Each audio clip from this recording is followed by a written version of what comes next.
شروع اللہ کے نام سے جو بڑا مہربان نہایت رحم والا ہے۔ جن لوگوں نے اپنے رب کی حکم کی بجا آوری کی ان کے لیے بھلائی ہے، اور جن لوگوں نے اس کی حکم برداری نہ کی اگر ان کے لیے زمین میں جو کچھ ہے سب کچھ ہو اور اسی کے ساتھ ویسا ہی اور بھی ہو تو وہ سب کچھ اپنے بدلے میں دے دے۔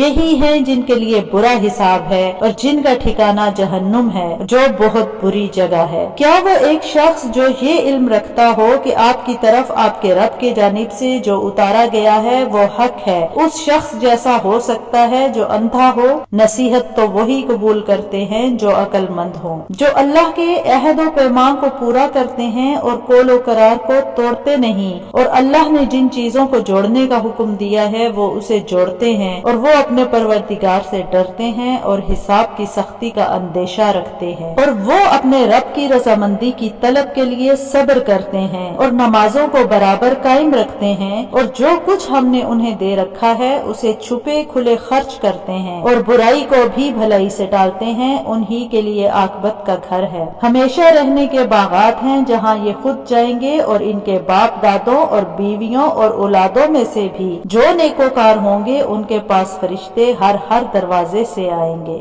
کہیں گے کہ تم پر سلامتی ہو صبر کے بدلے، کیا ہی اچھا بدلہ ہے اس دار آخرت کا۔ اور جو اللہ کے عہد کو اس کی مضبوطی کے بعد توڑ دیتے ہیں اور جن چیزوں کو جوڑنے کا اللہ نے حکم دیا ہے انہیں توڑتے ہیں اور زمین میں فساد پھیلاتے ہیں، ان کے لیے لعنتیں ہیں اور ان کے لیے برا گھر ہے۔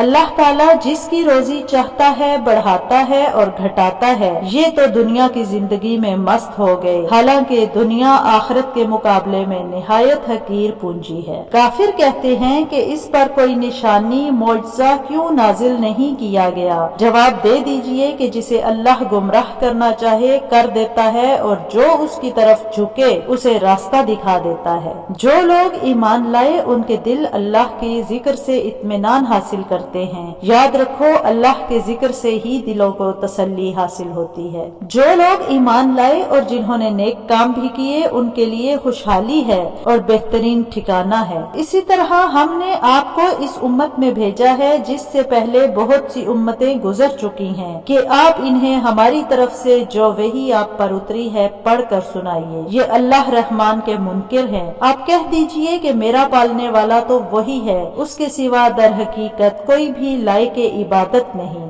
اسی کے اوپر میرا بھروسہ ہے اور اسی کی جانب میرا رجوع ہے۔